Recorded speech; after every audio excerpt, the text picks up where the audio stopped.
What is up, everyone? Welcome back to another episode of Grid Talk Talks the Grid. Today, I am Mila, not Caitlin. We have been used to this by now. I'm joined with Nell and Franz and a new face, which is actually not a new face. You just haven't seen her so far. This is Adelaide. She is the magic hands editing most of our videos together with Christian. And we're really happy to have you with us today. Hi. Thank How's you. life on Thank you the very side much. of the world? I know. It is 4 a.m. at the moment. So there you go. Insane. Insane. Well, look what the internet makes possible for all of us. So today on our agenda, there's actually quite a bit to talk about because this week, suddenly every racing series in the world decided, let's race this weekend. Let's do this. So we have, what do we have? Formula E, we have IndyCar, we have MotoGP, we have Formula 3, and we have Formula 1 all happening this very week. Since we cannot talk about everything in depth because then that would be like a snooze fest, I will just quickly talk about a few things. So IndyCar this week is Road America. It's 55 laps.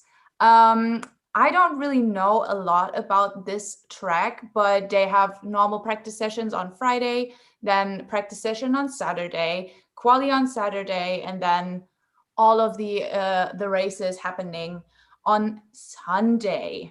So that's going to be exciting for everyone who's super hyped about IndyCar. Definitely go and check out our guys from Indy Fanatics who we had on the podcast a while back. They got you covered because we don't. That's how I learned. That's all I know. My extensive IndyCar knowledge is that podcast. Right? So and they are so passionate about it. It's just so enjoyable. Formula E this week will go to Mexico for the 6th time in their series history. So that is definitely going to be a banger. We currently have a very interesting top 3. Everything is still very open. So definitely go check that out. If Charlie was here, she could give us like a whole rundown of the season because that girl loves Formula E, but sadly she can't be with us today. So definitely go watch that. It's going to be a lot of fun. And then we have MotoGP, which is racing in Germany. Give it up for Germany, everyone. Hey. Whoop, At least someone who's racing in Germany, Formula 1. Those guys are this week in the Sachsenring, which is actually right next to my hometown, which is hilarious. I love to see that. It was a huge deal, actually, when I was growing up. People were always like, oh, MotoGP is racing again. And I was like, what the heck is that? I didn't know when I was little. So they are also racing. Of course, this will be the first race since the tragic incident that happened last time. I think we should use this opportunity to give our condolences to the family and friends and to everyone who was involved. I hope everyone will recover from that mentally and physically. I'm sure that they will all race for Jason and he keeps racing on up there. So yeah, but now let's move on to the topics that we actually know a bit more about. We are going to France this week. So wait, what? Okay, we're going home to you. Right. Let's go. Let's go. You can cook for all of us. That would be awesome. No, I mean the country of France. And if Caitlin was here, she would give us a whole story of why that track is the most horrible thing on the F1 calendar. But we not only have F1 there this weekend, we also have Formula 3 joining us, which is also very, very exciting. Haven't seen those guys in a while. So what do we guys know about Formula 3 so far? Have we been following that? Or is it something where you guys are like, I'm more interested in Formula 2, Formula 1, Formula 3, not so much my thing? What do you guys think? I have been watching it, but it feels like so long since they last raced that I can't fully remember who's where. And also I feel the same way. I feel the same way. I'm like, I feel like I watched part of the first race and then because Formula 2's kind of had 2 weeks in a row, then like 2 races in a row, I'm pretty sure, right? Do I feel like they went twice? Spain and then Monaco and then and so it feels like, and Baku, so it feels like Formula 3 is kind of being forgotten at the moment, which that's just how the calendar rolls. So I think as well, there's a lot of more unknown names. Like by the time they're in Formula 2, you know who the people are and you kind of know who you're supporting. In F3, there are so many new people every season. It takes a while to work out who's who. It's so hard to keep up with all the action that's been going on, especially since lately lots of behind the scenes stuff went on, and the newest news that I have is that Pierre-Louis Chauvet won't be competing anymore because, again, this happened a bunch of times in the last few weeks. The sponsorship just stopped. So his sponsors were like, I'm sorry, we can't support you anymore for this season. So you sadly have to quit Formula 3 now. We've seen that in Formula 2 as well. We've seen that in Formula 3. We have seen people switching. I was going to say, I saw that. I think I saw that on Twitter, actually. I just feel like it is crazy how much these drivers have to rely on the sponsorships that they get, because I think none of us can really imagine how expensive a Formula 3 or Formula 2 season is. Not even talking about Formula 4, which you mostly have to pay for yourself.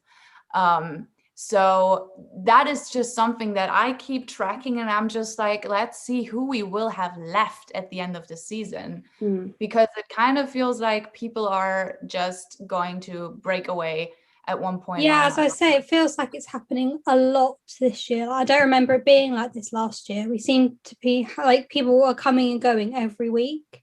Yeah. And I can't really keep up with which week has not got support anymore. Well, for me, he's kind of only just gotten to the stuff in the last 12 months. I didn't see much of it last year, but I was surprised at how many people have been like, how many announcements have been like, oh, this person's not doing it anymore, or this person's doing it now. It seems so messy. Like, I was kind of shocked at how it's so not solid. It's not like you've got a seat for the year. Like, you could just lose it like that. And I don't know, I feel like there probably needs to be a change for that, because I don't think it's really fair for like people who have put all this time and energy into it and then they're left with no seat and nothing, like all this work they've been doing to get to there, and it's all a money thing, not a talent thing. It's tough. I mean, it's really frustrating to watch, like, especially now. He just posted how he had a great training session and how he was super excited because France would have been his home GP. And now they cut his funding and there he goes. And it's just heartbreaking. Yeah. And I totally agree with that. It probably is something that should change for the driver's sake, because I feel like this whole sponsorship situation already puts a lot of pressure on these young men and women who have to represent a whole brand and who are forced to, just perform week in, week out. And it just feels like having the knowledge that each second they can just kick you out is probably not really healthy for them. Yeah, because you're not focusing on the racing at that point. You're focusing on like, oh, do I have a seat for the next race? Like, who knows? Yeah.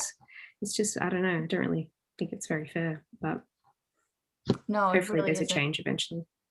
Yeah, I really hope so too. But let's go to the topic of France in general. What do we think about this track? Do we all hate it as much as Caitlin does? Because I personally, it's not one of my favorites. I think it's a bit more on the, let's say, boring side for me personally, because it's mostly full throttle. At least that's what it feels like. But also the track design with like the blue lines, it gives me headaches.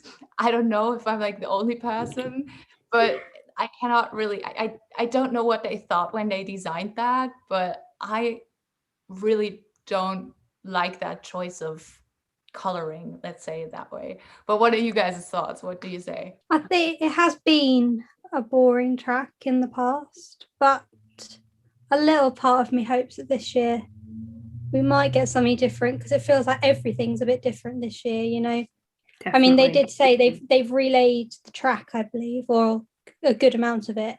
So they're hoping that will make things a bit better, be a different surface. Also, really, just with Red Bull and Mercedes so close. Last time Mercedes just ran away with it, but they were running away with everything in 2019, really. So, I mean, Baku was a perfect example. I mean, Baku's a pretty crazy track, but it's a perfect example that anything can happen. Who would have thought that Lewis was going to hit that button or whatever, that switch, as he went into that first turn, that restart? Like, I could not believe it.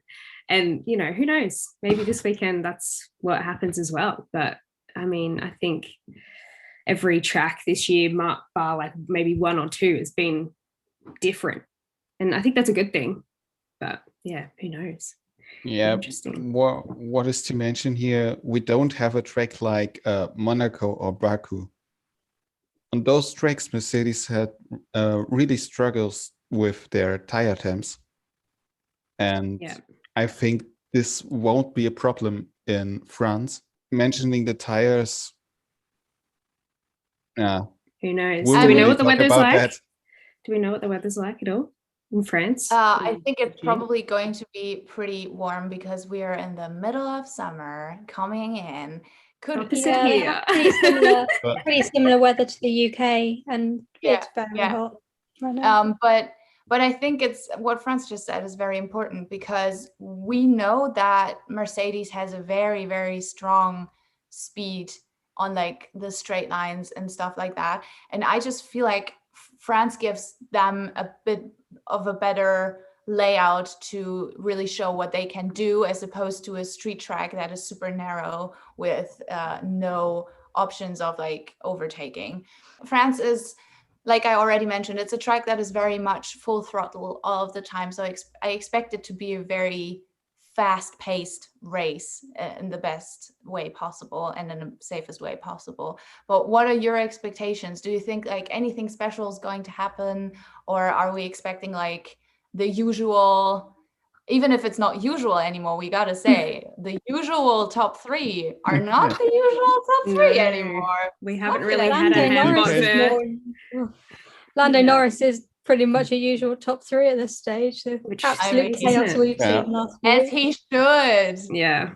I, as someone who has never seen France before, because I got into F1 last year, and Lucky you.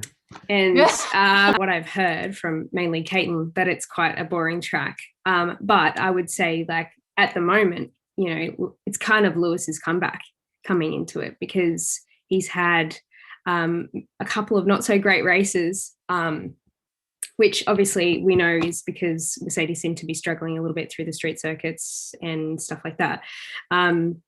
So it will be interesting to see whether or not he makes it back on the top again, because can you believe we're actually having a fight for top spot with Max and him? It's great. It's what we wanted, but it's stressful, but it's good. I'm excited for it. For sure. Yeah, I think, you know, it feels like a long time since we were at a proper track rather than a street circuit, but I think that might bring with it at least the top, you know, the Max versus Lewis fight. What happens below is anyone's guess, really. At this I know. stage. Well, I want a little bit of Bottas redemption, to be honest. I feel like he's not had the greatest time this year, and I feel bad. Like, I know he's really driving for it, and he really wants that championship eventually. Well, and there's a lot of questions about his seat. All opinion so far, by the way, but yeah, I kind of want him to actually get a podium. That's what I want, and not have any sort of things like tire failure, like the pit stop and stuff like that. Just, yeah. Bottas could get a podium if they gave him the same car as Lewis. Wait, what? You did not just say that. I dropped that because they had completely different cars in Baku. That was crazy. Yeah, it was really strange.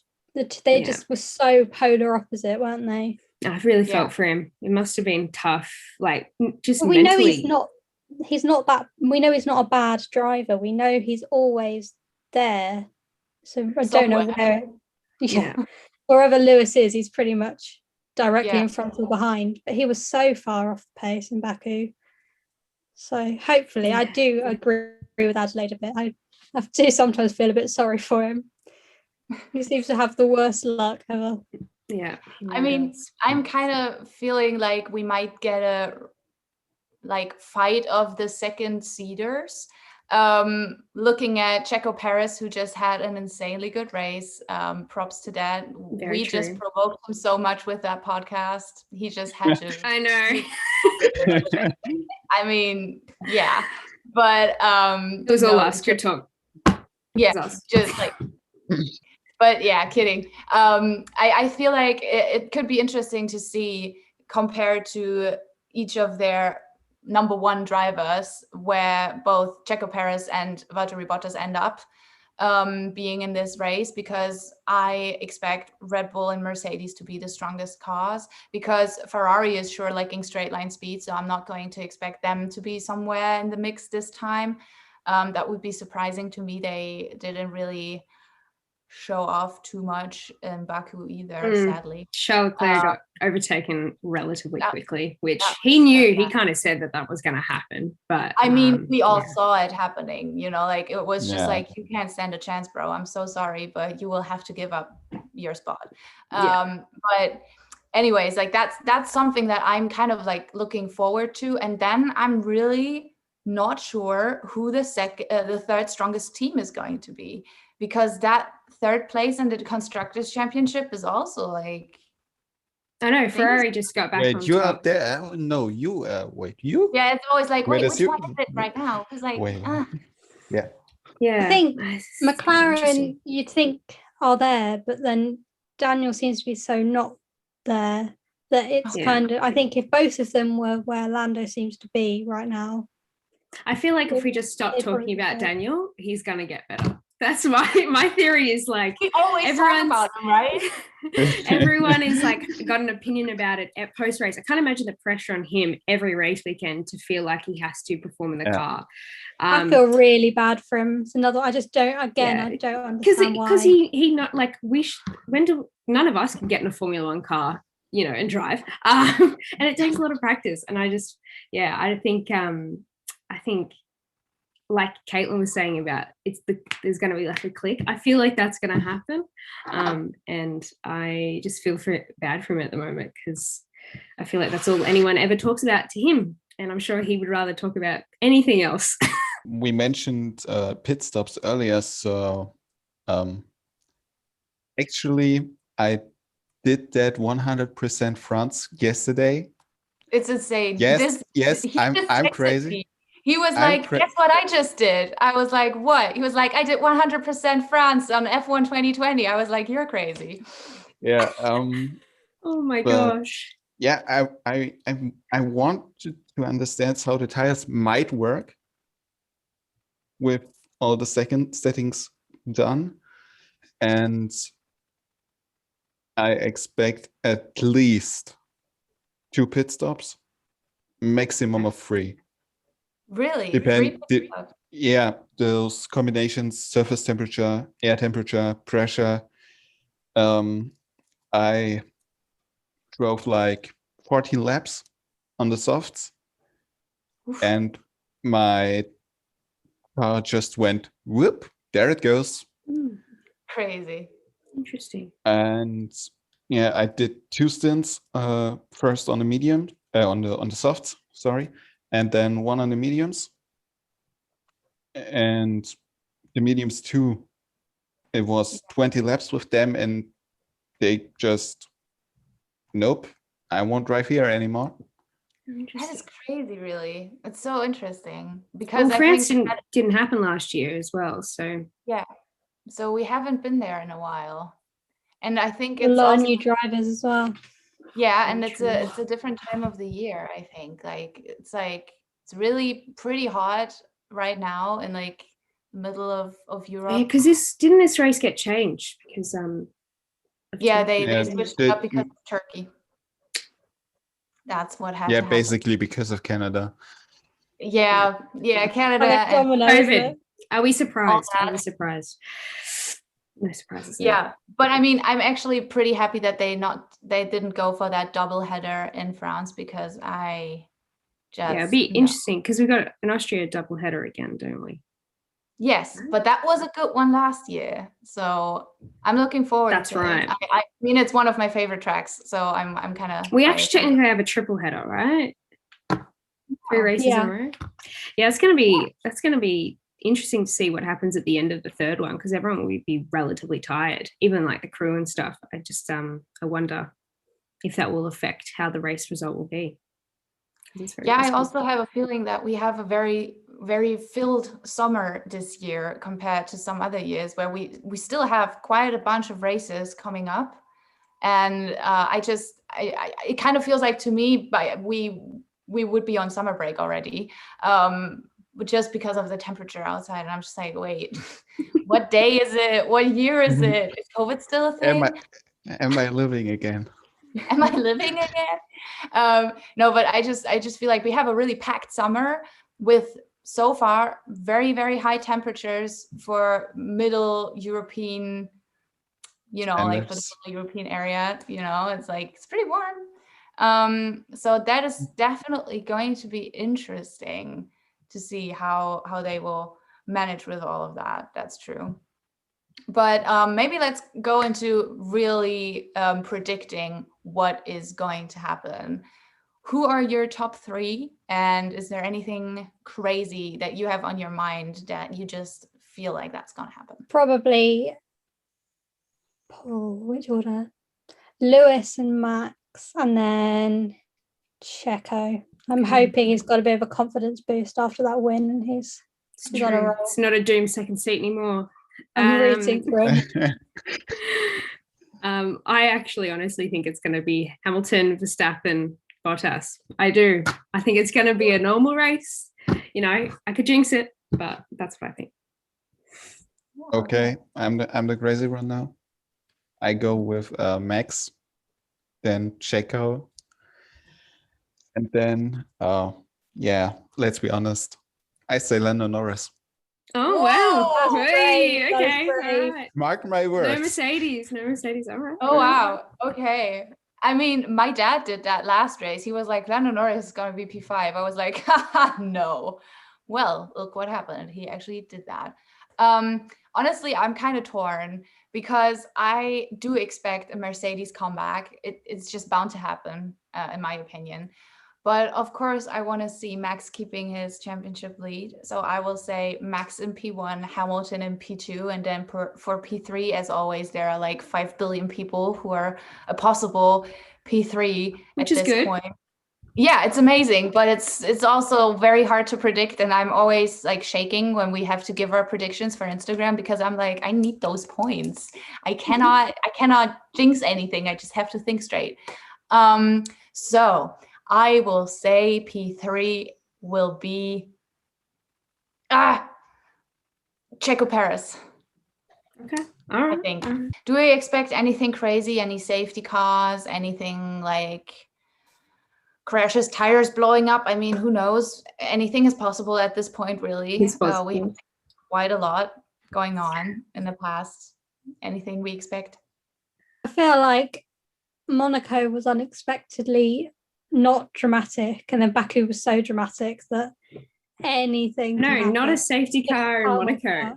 Last time there was so much drama with, sorry to mention him again, Daniel and his overtaking. Oh, Jesus.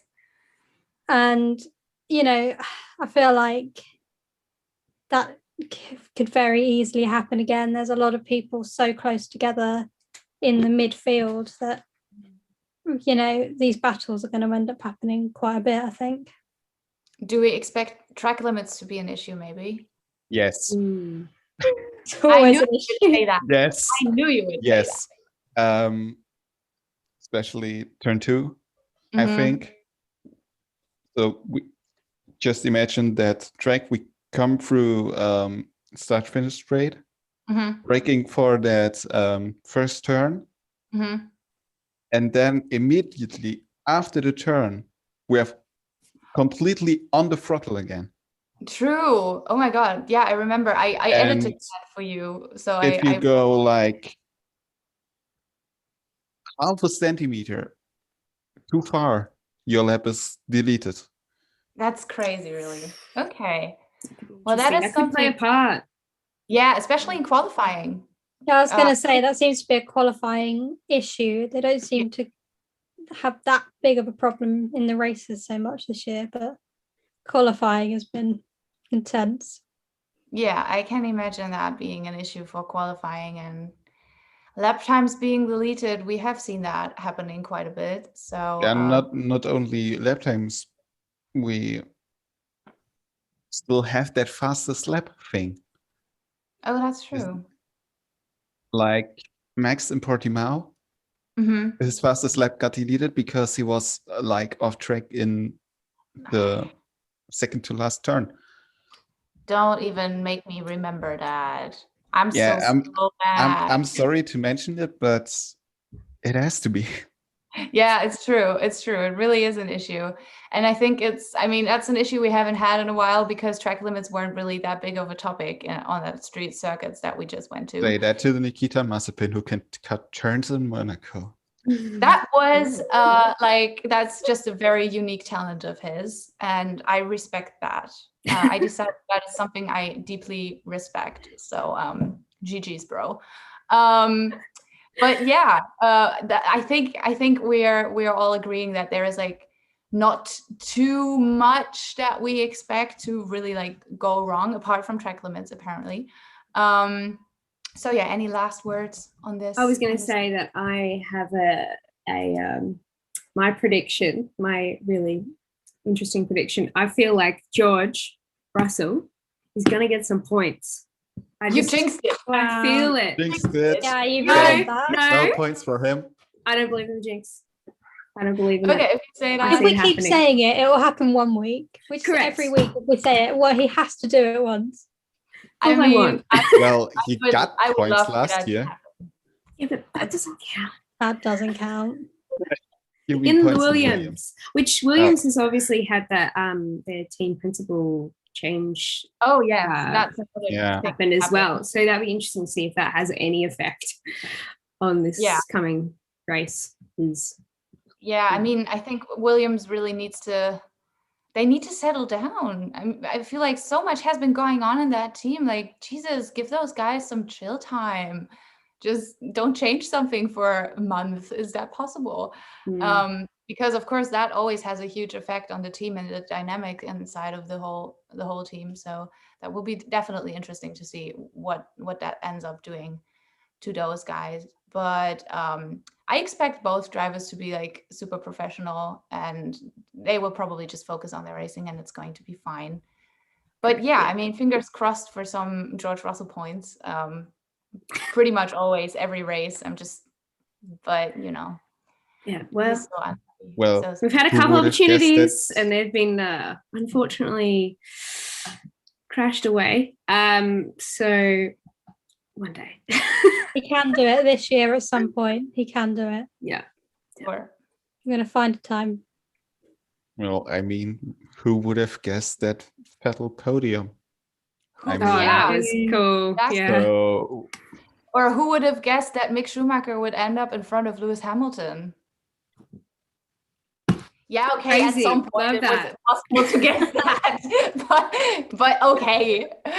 No, but just saying, as we already mentioned quite a lot, anything is possible. And I think that's a good mindset to have going into this France race on Sunday. Anything is possible. I think we are all just excited to see some racing happening this week, no matter if we enjoy the track or not. It's definitely going to be interesting to see maybe a Mercedes comeback, but who knows? You never know. I can't believe we're saying a Mercedes comeback. But maybe can we just jinx that a bit more and just be like, oh, Mercedes okay, is I'm definitely gonna- going to have a comeback. They will come back. 1000% Mercedes want to. 100% manifesting. Jesus, I hope that's not working in the wrong way now. Yeah. Anyways, thank you guys so much for joining this podcast. Thank you, Adelaide, for being here for the first time. We hope you enjoyed it. It was good. Thank you. Okay, and for everyone who's watching, thank you guys for watching. Definitely check out the link in our description box. You can find our blog there. You can find our Twitter, our Instagram, our Discord. Join us all over the place. There is a lot of content coming up all day, every day. Thank you guys so much for watching, and please don't forget to join us next week again for another episode of Grid Talk Talks Grid with different people joining again. I mean, we're switching up quite a lot, so you get to know all of us, and we hope you enjoyed this episode, and until then, Have a great week. Goodbye.